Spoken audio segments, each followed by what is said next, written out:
I can tell you that love does the work. Love does its good work. You see, God is love, and God is all. And I know that I'm not separate nor apart from that all, so I'm love too. And I know that the voice that I talk to, or the one that calls me, or the one I see, as I see you right now, you're not separate nor apart from me. I'm love. That makes you love too. Love is all that's real of me, of mine. It's all I've ever been or could be. It's all I've ever seen or could see. Love, just gentle, simple love. Love am I. I'm love, and so are you. And you know, of all the messages that might be delivered, there's really just one message. I don't care whose philosophy it is or where it comes from, or how it's clothed, or how it's ritualized, or anything else. And whether that message is human or whether it's a tree, there is really just one message, and that's love. And you folks know that I spend much time out among the trees, as much as I can, out in the woods. And I am my own back roads and trail. I'm my own riverbanks and fields and campsites. I love am my own hawk that soars above. And I am my own mountain. And I'm my own sweat and dirt and tired legs. and I love am my own cool stream of water and firewood and lonesome campfire. Love, the love that God is, the God love that is all I am, is my sleeping bag and the night sounds. Love is my lollygog too, tied there to a tree. And that's a river of love she floats in. I love, am not separate from my sights and sounds. We are one. One whole, total love am I. And love does the work. Love does the work. It is the intellectual nature of us that denies the simplicity of reality. Yet, wherever the light has been found, in whatever period or culture, and regardless of the former beliefs of those within whom this light has bloomed, or upon whom it has shone, the words that tell of it, the words that tell of this light, invariably speak of its availability, of its tenderness, and of its transcending simplicity.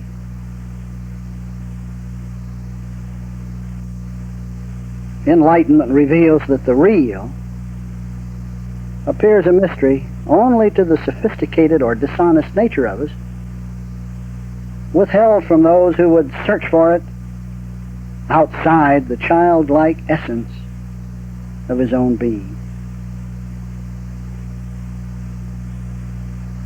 Now, to those who struggle for their divinity in the diverse places that conditioned thinking dictates, those bewitching webs of erudition that titillate the personal ego rather than dismiss it, the light remains forever a mystery. Oh, but it comes, it comes.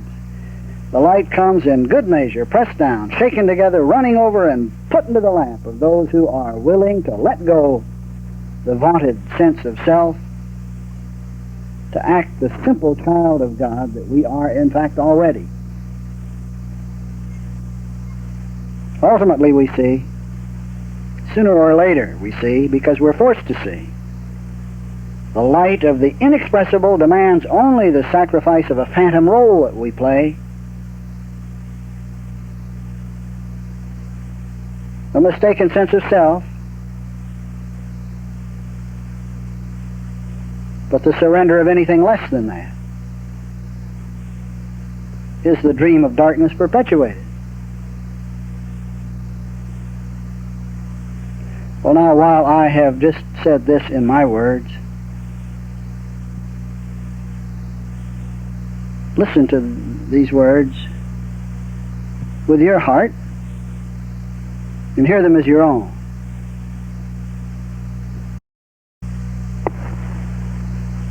We've all heard the story of the phoenix.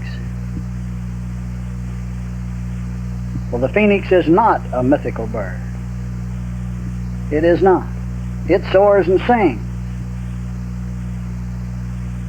Even now, a new phoenix wings his way in the sun. His message is a simple story, a warm and gentle story of joy here for the taking, right here, right now. Fly with me, the phoenix sings. Fly with me. Flames burn the ancient nest, and the old order vanishes. Come with me to my mountaintop, from whence the kingdom may be surveyed as it is, where a warm west wind sweeps the mist away, and the heart soon sings its merry melody.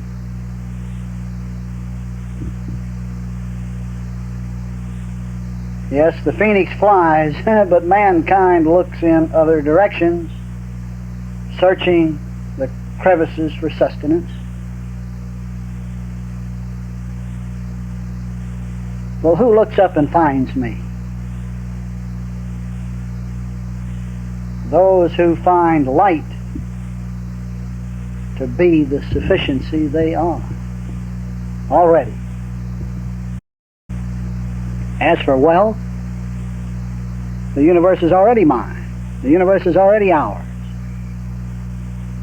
It was the Father's good pleasure to give us the kingdom. Isn't this so? Now, as for myself, as far as dollars go, at least, all I have ever had have been turned loose quickly in order to write another page or to tell a story in another place.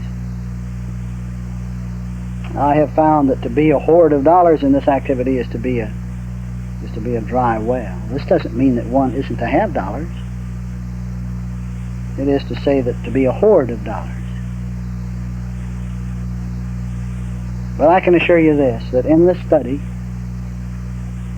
you will find your supply becoming ample and without a need to worry about your obligation. You just may as well expect it, because it is as inevitable as the fruit that follows the bloom, as the seed that follows the fruit. We find that it isn't what they say that matters half so much as finding out what we believe right here as ourself, here as I. You see, our actions on the daily scene, our actions in the world, our actions from the time we get up until the time we go to sleep are determined by what we inwardly believe, what we inwardly believe ourselves. And if those actions appear to be producing an experience of unsatisfying proportions, those actions appear to not be producing the sustenance that's necessary nor the happiness,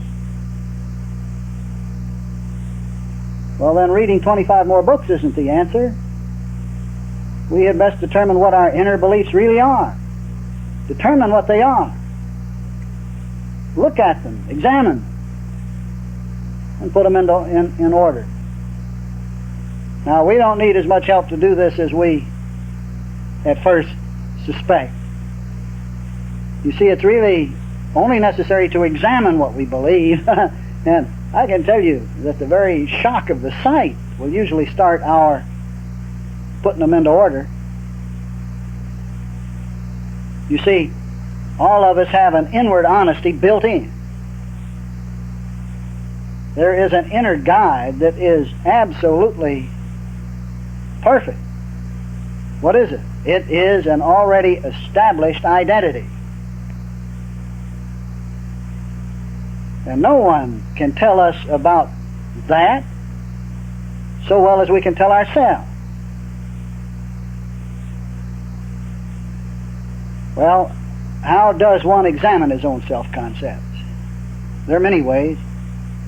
Many ways.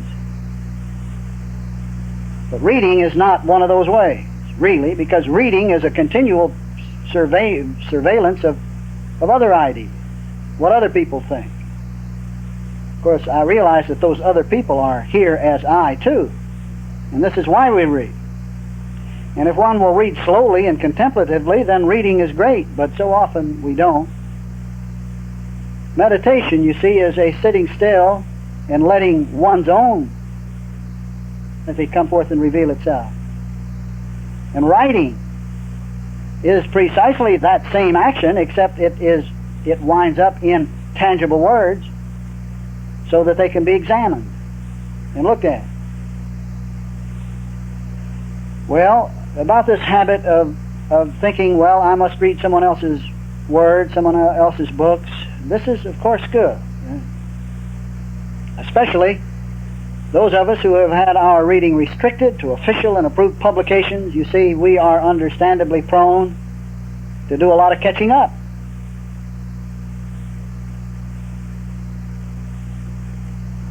But yet, how many do we know who have read everything on the face of the earth, every new book that comes along, and they still haven't enough spiritual perspicacity to pour water out of a boot? And by the same token, what are those folks who have never read a word? Are they doomed to some sort of eternal damnation just because they don't know about this or that spiritual concept, or this or that belief?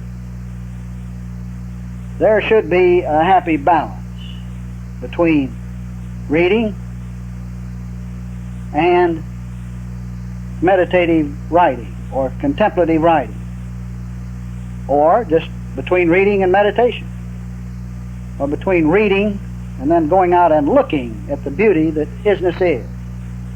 There has to be a balance between inputting and outputting. Well, listen, what is the purpose of human activity? What is the real and genuine purpose of this grand and glorious rat race that we see the whole world engaged in, if it isn't ultimately to get into a position, or to get into a recognized position within which we are able to help our sense of a greater selfhood? That is, to help others. What is all the worry and the work and the education and the business activity and the schooling and the personal relationships with books and teachers and hard knocks and trials and tribulations and health and so forth? What is it all about if it isn't to ultimately be able to help our sense of a greater self, that is, our loved one out there? Are we to forever go on growing personal roots, you see? Are we to go on forever developing our stems and our branches? Are we to forever go on getting sustenance and acquiring sustenance and growing ever bigger and bigger and bigger without ever giving, without ever blooming, without ever reversing the process? Isn't it true that every spiritual concept that has ever been presented speaks of a grand reversal? Don't you think that there must ultimately be a time when all of our acquiring is to yield itself as a means by which we are to start giving our inner essence to the world? I can tell you that the time arrives to bloom. The time comes when we find ourselves in a position to render love and devotion to our stranger, to our sense of a greater self. The time comes when we are called on to help others. But I mean to help others with the physical substance of our being, which we have scrupulously accumulated over so long a time. And this is the real giving. It is an aspect, at least, of the real giving that comes home to us tenfold, hard-pressed, shaken together and running over. Now this time to bloom doesn't happen to every member of the family at the same time. But those who are along the way of blooming must not stand in the way of other blossoms, nor should we try to get a young bud to open before its appointed time. We do. Here is I, as comes to us to do, here is I, running with the heart. And this doing is ever more and more an outpouring of love for our greater selfhood, for those the Father has given us to do something for. And each of us, I can tell you that we're given someone to do something for. Never a day goes by but what there is not someone we're given to do something for. To do something for. Finally, somewhere along the line, we awaken and then do that something to bask in the joy of the doing, usually to forget it very quickly. But somewhere along the line, we are given someone to do something for, we do it, we bask in the joy of the doing, and then recognize the fact that this is to be a continuing way of life. And when this recognition dawns, we are given more and more to do for. And in the process of doing for them, our means to do grows. As we give the light we are, I can assure you more and more light floods in to reveal itself and disclose itself, to pass through this minute, limited in time and space here and now, to go on out to an infinite out there. It would appear, I can only say this in tangible words or in finite or relative terms, but it does appear that the light comes from an infinite source and goes to its own infinity out there, flowing through this point in time and space that we call this here and now. Now, to never give is to never really enjoy the process of supply, is never to see what sufficiency really is. You see, there is a time when we input, a time for growth, a time for intellectual attainment, a time for recognizing the reasons for the appearances, just like there is a time for the new seed in the ground to grow, a time for its roots to accumulate, a time for the branches to grow bigger, a time for more leaves to develop. But you show me the tree that never blooms, that never finally reaches that point where it gives of itself, and I'll show you a tree that's soon cut down.